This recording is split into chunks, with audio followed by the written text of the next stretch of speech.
What up, Web, and welcome to part two of ticker data.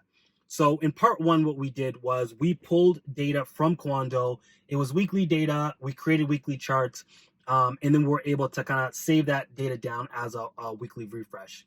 In this part, what I want to do is I want to do the same thing, but for fundamental data.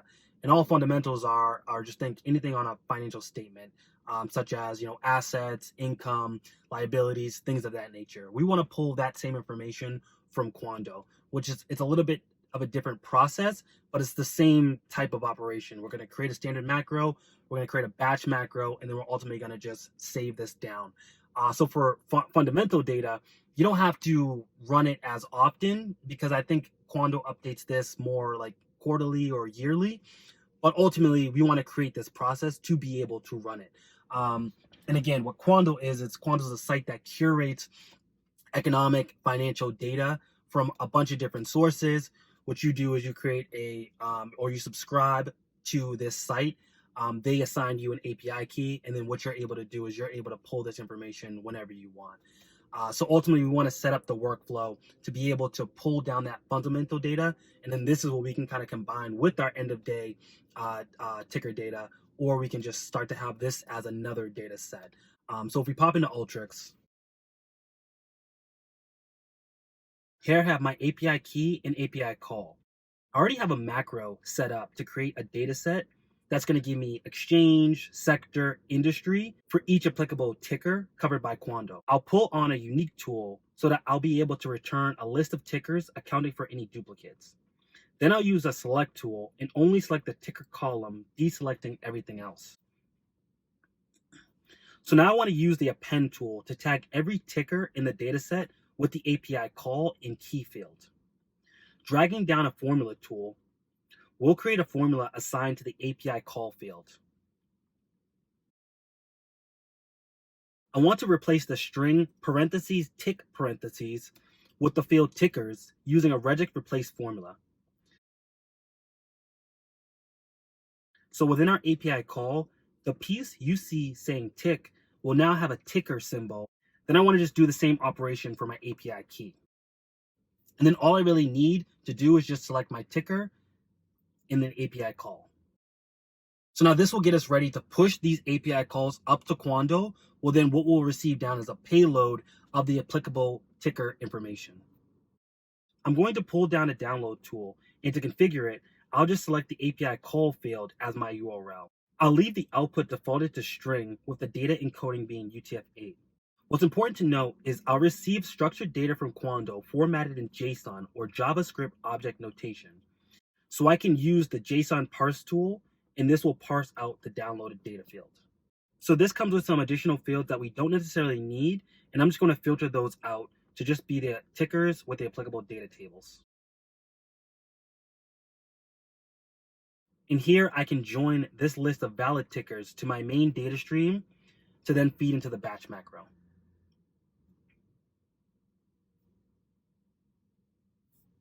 So basically what we have so far is we've been able to create an API call, push that to Quandl, and come back down with some JSON that we're able to parse out. And with that information, now what we have to do is we have to kind of split out the columns in rows or the columns in values into an actual, standard data set. And then all I want to do is I just want to shoot that back into this standard macro, as well as I want to create some charts so that we can actually see those fundamentals. So to set up the batch macro, I'll copy that from the result window and in a new workflow, paste and convert it to a macro input tool. If I add in a control parameter tool, then this standard macro will be converted to a batch macro.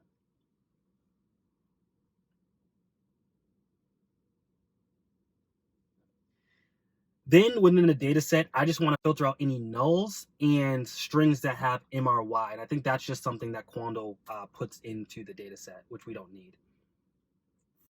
And then I'm just going to break this out into columns and values. So if the JSON name has columns in there, I don't want to look at that right now. I just want to look at everything that just has an associated value.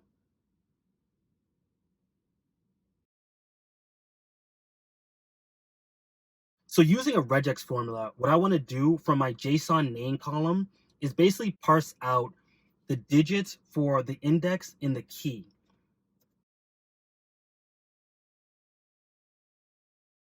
And if I run that, what I now have is an index and a key. And what you can see that is that was taken out of that JSON name. So it was data table 0 dot a number, and that was serving as the index, and then that was serving as the key. Then I want to do the same thing for the columns. And all I'm going to say is that it just contains the name, because I think Quandl also put the type in there too. So it's almost like it gives you the column name and then the field type.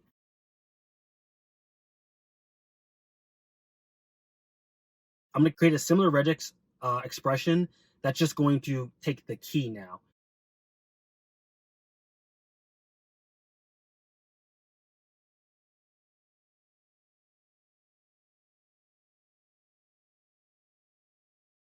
Then I'll just use a find and replace tool to join these up off of the key.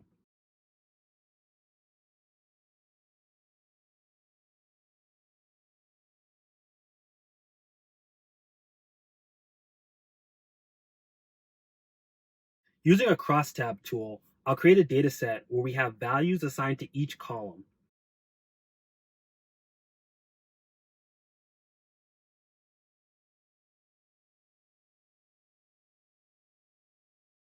All I want to do now is transpose this so I have a column for date, week, ticker, etc., and only one column for the associated values.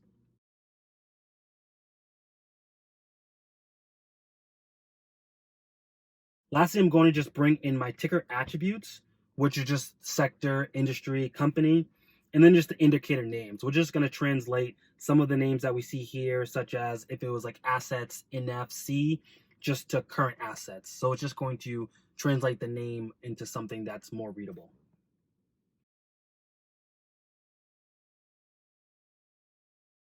Okay, so to set up the chart, I'm going to basically name it. This is going to be a bar chart. My x-axis is going to be the reported period, and my y-axis is going to be the value. I'm just going to sum that.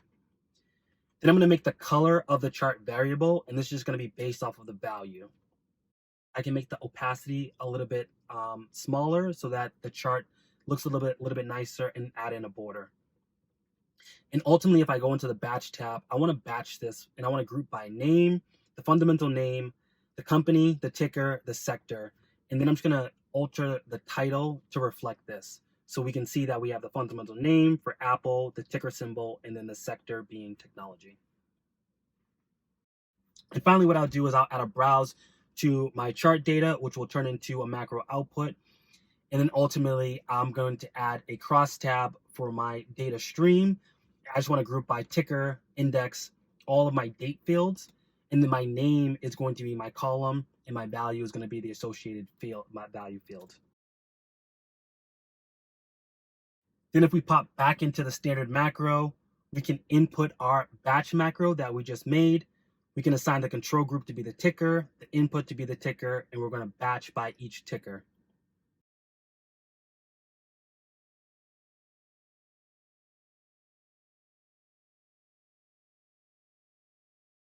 So here, what you can see is that for the charts, what I have is I have a chart per each fundamentals, per each stock.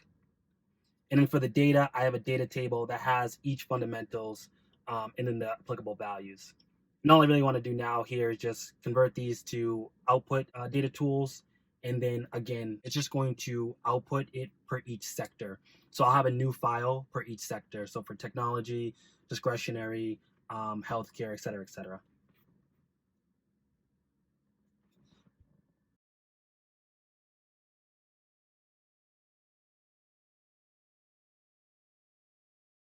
Okay, and that's basically the last bit of the process. Now we have this ticker data saved down, and we can just run it at the end of the month, the quarter, the year, and ultimately have the fundamentals for most of these tickers.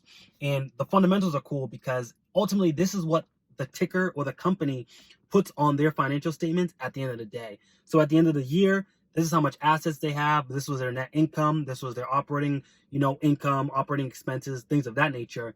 So now what you can do with this information, as opposed to, weekly price activity, is you can kind of benchmark tickers against each other. So if we're looking at the healthcare industry, what's an average operating income, or what's an average gross margin for healthcare? And what are some of the stocks that do well or what are some of the stocks that don't do well against the average? Or if you're looking at consumer discretionary, how much debt do some of these tickers have on their financials? Do some carry a lot of debt? Do some carry a little bit of debt? And even if you look at certain sectors, looking at it between that way as well. What, like, working capital? What does that look like for some of these sectors? Do some of them have smaller working capital than a lot of other sectors? So the fundamentals give you kind of like a benchmark to be able to compare whether that's within the sector or whether that's outside of the sector. But ultimately, what we have is we have the data, and we've created a process to get the data, to clean the data, and we have charts that support the data as well. So that's what we've kind of done in these first two steps. And the last step, all it is kind of the icing on the cake. It's being able to just create an app that just runs these. So yeah, I can go in, I can open this up, and I can click it and run it, or I can create an app that does that. So why not? So that's what we have for the next part. But hopefully up until this point, you've learned a lot and been able to kind of standardize a lot of the work. And now you're just doing the analysis. And that's kind of the best part. But until next time, let's get it.